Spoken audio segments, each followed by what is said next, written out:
coordinator, Chad Scott. Questions for Coach Scott? So Chad sort of asked this of others, but what don't you know until you play a game?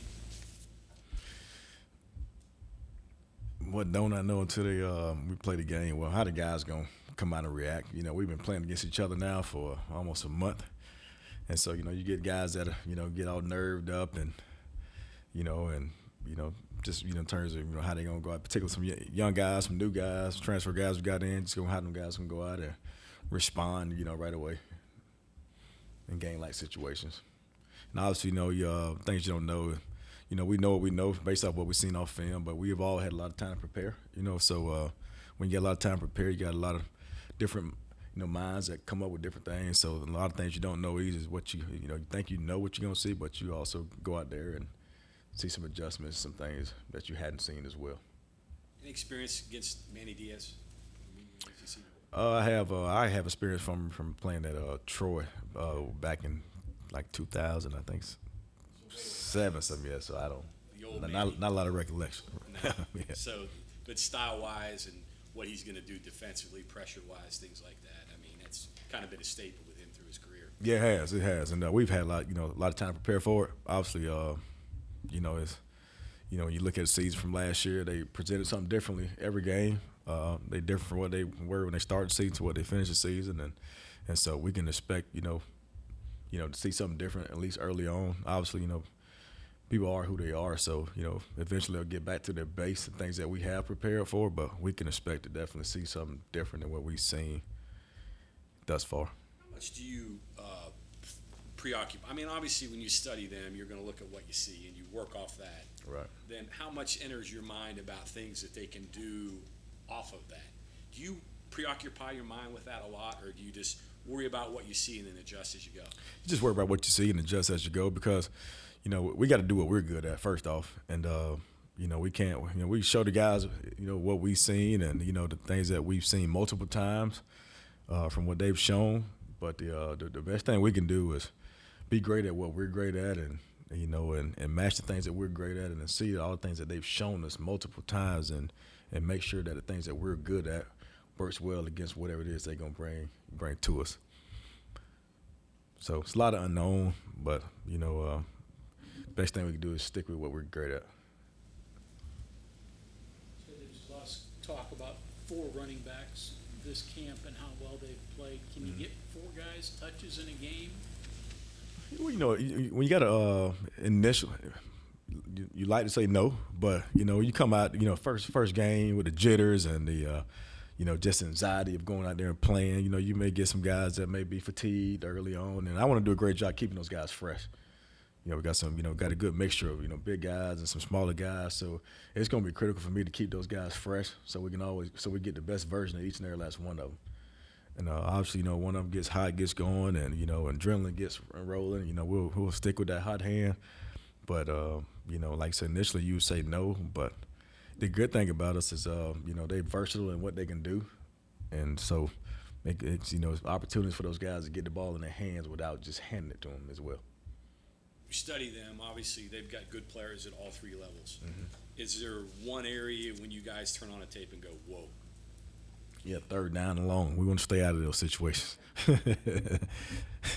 Yeah, 3rd and long. We say whoa. So we want to stay out of those situations, obviously. We got to be, and that's what we've been emphasizing as well. We go back. We've had a good fall camp, and I think one of the things, I know one of the things that we've done a great job is looking at what, we weren't good at in the past, which is, being good on first downs to start, being one of them. And we put a major emphasis on that and starting fast and being efficient on, P&10 and first downs to stay out of those negative situations.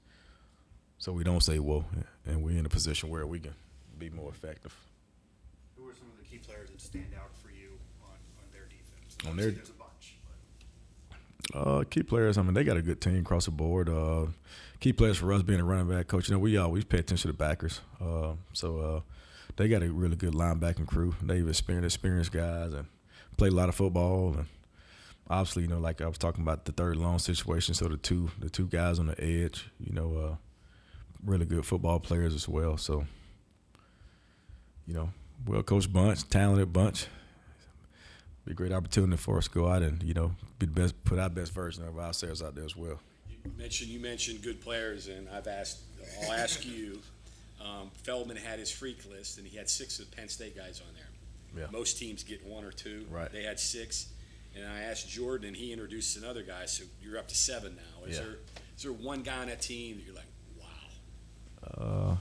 Again, paying attention to guys we pay attention to, the 44, number 44 that comes off the edge on 3rd and 8. He's a blur off the edge. So we definitely want to stay out of those 3rd and long situations. And number 11 is a really good football player as well on the second level. Does a great job of, avoiding blocks and plays really well, downhill and sideline to sideline. Does a great job blitzing as well. So, Well, that was good. So you're up to 8 now. Yeah. The good thing for us, man, we've had playing against guys like Lee Cobra every day. It's a great thing for us when we're able to go, and practice against the players that we got as well to give us opportunity to see that kind of speed and that kind of physicality every day. Yeah, there's an opportunity though. You look at it the other way. NBC's anticipating this having a huge viewership. Mm-hmm. You're in prime time. Is that something you sell to your guys? Hey, look, you're going to be playing in front of maybe the biggest crowd possibly in Penn State history. Mm-hmm. Eyeballs. Does that you play that up with the guys?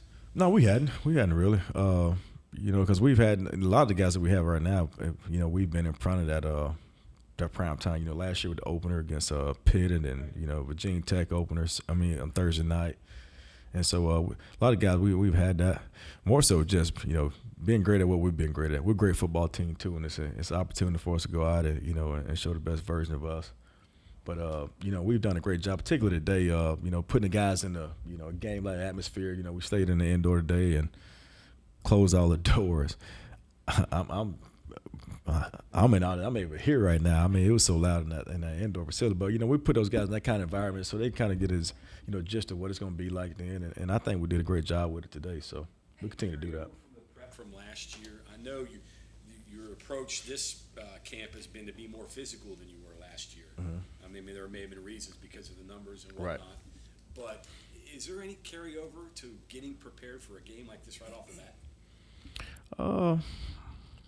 Yeah, it's carryover. Or carryover more so like in basically like simulating the. I think Coach Brown's done a great job. We've had scrimmages where we've scrimmaged under the lights. Like that kind of deal. We're putting those guys in those kind of situations, and having to go throughout the entire day of like meetings and a little downtime. So that the upcoming Saturday isn't the first time they experience waking up in the morning and doing the walkthrough and having some downtime in between time and getting back up and doing pregame meals. So we've done a great job of, having simulated mock days, not just this previous Saturday, but I think 2 previous days prior to then, putting those guys through that particular day. So first time they do it won't be Saturday. And I think that's beneficial, particularly for these young guys. The young guys coming out of high school, even some of these transfer guys, just not necessarily knowing how to go through that deal. That's something to put those guys through because they talk about it even when we do it, that it's a long day. And so we've done it a couple times now. They've somewhat got used to it. How much has the emphasis on going 4th down now changed offensive philosophies? Going what? How much has the emphasis on going for On 4th down? 4th down changed offensive philosophies? And what's most important about 4th down plays now? Converting it. That's the most important part, converting it. It has changed. It has changed the offensive philosophy now. You can be more aggressive. Going forward. A lot of the offenses are a lot more explosive, and you got to be able to score touchdowns. And so, obviously you got to convert it and know what to expect. And guys got to be. We always say when it's got to be scrupulous in situational play, which is extreme attention to detail, and with talent is equal, technique wins. You're probably gonna get one-on-one situations and cover one and. Got to win your one-on-one battles using technique. On 1st down, maybe that you used to like to get 5 or 6 or 7, where you can now get 3 probably. Now I wouldn't say with less emphasis on 1st down. We still want to be effective, efficient on 1st down. You could be more as when you call them plays, you could be a lot more relaxed. And when it's 3rd down, knowing that you got another play to call. Typically, if it's 3rd and long, ideally you like to call a pass play or. A design touch play, so to speak, where you can get the ball in the hands of somebody that's dynamic with the ball in the hand underneath to get that particular first. But if you got 2 downs you don't have to be as aggressive. You could probably call one of your open field run game plays, knowing that you may get 4 or 5 and comfortable with getting it being 4th and 4, 4th and 3. The defense moved into a mindset of being more physical from spring ball to fall Yeah. camp. It wasn't necessarily done for the offense because they wanted to make the defense better, but what has that actually done for the offense? Has that indirectly also been a blessing in disguise? It's been huge for us, man, because defense they're aggressive for a lot of reasons, man. Mainly so to confuse the quarterback, and confuse receivers, confuse backs in terms of all the different combo coverages and all the different ways they can disguise and show different blitzes, and so it's been beneficial for us big time because it's put our quarterbacks in stressful situations that you won't normally see until game day. That's really help those guys make decisions, and then even days where they made bad decisions, help those guys go and watch film and learn from the mistakes they made and come back and bounce back. It's helped the running backs and O-line in terms of their communication, because when you get that kind of pressure and they simulating pressures, you got to be on the same page in regards to communication. So that's been very beneficial for them as well, but also for us too, to see those game-like defenses in practice situations. You thought your run game stepped forward. It was good last year, but is it ready to be? I really do. Man, I think those guys, left tackle to right tackle, is really taking ownership of just not even just their room, just his offense in terms of their entire mentality. I mean, the communication back and forth between those guys and the backs and the chemistry that they have, and I really think we've taken that next step forward simply because of the mentality and the mindset those guys have up front, from the left tackle to right tackle. And I told those guys, and I told the whole offense this: those guys are the nucleus of this offense attack. I mean, they're the most experienced group coming back. Got their starter back from left tackle to right tackle. They've had a phenomenal spring, summer, and fall camp. But I really do think, though, the chemistry between those guys and those running backs. I mean, just from an accountability standpoint, it might be, a running back might miss a read, and they got the respect of one another to be able to call each other out and not feel any kind of way. Vice versa, if they were to miss a block. And I think that kind of relationship, man, is important, so they can all see, what the running back's looking at, what the O-line, who the O-line's working towards. So I think we've taken the next step in the run game because of that. And we've had situations in practice where, we've said we're going to run the football. This is a period where we're just going to run the football. And, great teams to me, are teams that can go out and run a football when teams know you have to run the football. And thus far through our camp, we've done that. The clock rule came into effect in week 0. I think there were fewer plays on average. Mm-hmm. Have you guys talked a lot about that amongst yourselves or amongst the guys? We have, every single day. And we worked it every day. And one of the things that we've done to help ourselves in regards to that is hand the ball to the official. And it's a daily challenge. It's a daily challenge, particularly for the guys that catch the ball on the perimeter, and even for the running backs or whoever carries the football to run the ball outside to the perimeter, to run that ball all the way back to the innermost official to try to help us play that much faster. I was going to say, because statistically you're looking at maybe 5 to 10 fewer plays. Yeah, 5 to 10 more. Yeah, and that's what they're looking for. So if you get the first down and you're on the sideline and you hand the ball to the sideline official, that's when he tosses the ball, not even when the innermost official catches it. When he tosses it, the clock's supposed to start. So we want to try to run that ball back in and give us a slight advantage. End of that, and I read Mike Gundy talking about this. Teams that can run the ball could be really beneficial, particularly when you get to the fourth quarter before the clock stops. Mm-hmm. You can burn off a lot of time if you're an effective run team. Absolutely. That's a huge advantage if you're an effective run team, which we expect to be. Is that something that, though, in the back of your mind you thought about, though, that, hey, if we can do this, if we can run, this could really, really help us? We have. I guess, too, the depth thing, because, fewer plays, it doesn't eat up your depth as much, possibly. Right. So this could be, you see some opportunities? I do see some. We had a situational scrimmage, and we emphasized that, and there was an actual situational scrimmage where we talked about the 2-minute. We did a 2-minute, and we did a 4-minute, and we emphasized that a lot. If we can be effective running the football, the clock actually helps us. It's to our advantage. Hey, Jeff, you said something about their defense that you just naturally kind of have an idea of what they might want to do and what they'll get into sometimes, but also they change a lot, and that you could see something totally new. Right. It may change throughout the game, so there's some jabbing going on there. Mm-hmm. Maybe script isn't the right word, but you guys certainly want to orchestrate some things offensively that you do to get going. Right. That's kind of like a weird tango here. Just how do you prepare and navigate that between you and Sean and you and Neil, just trying to figure out that you're not getting pulled into a trap that maybe you know, that what you saw might not be there. So Right. let's not abandon this. Right. Very convoluted question, but that's kind of my point here. There's a lot going on between the two booths up against that first, you know, two series first quarter. Right.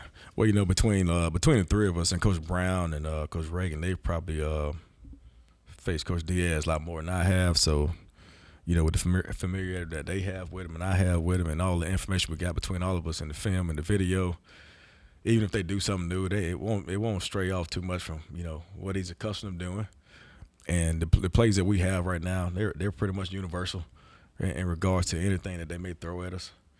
You know, the biggest thing is just for you know, if we get any kind of adjustment, we got to fix it right away. But the plays that we have right now, at least in particular to start the football game, are plays that are pretty universal, that we feel like it has a good, at least about a 90% success rate versus whatever they can throw at us from an efficiency standpoint, being able to get at least 4+ yards.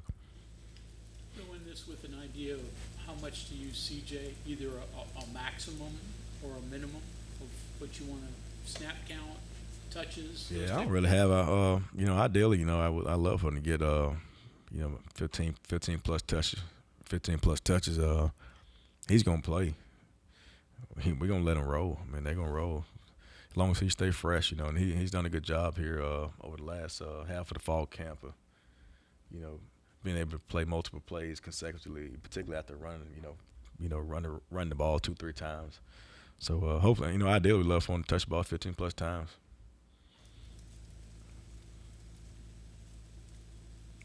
Okay, anything else for Coach Scott?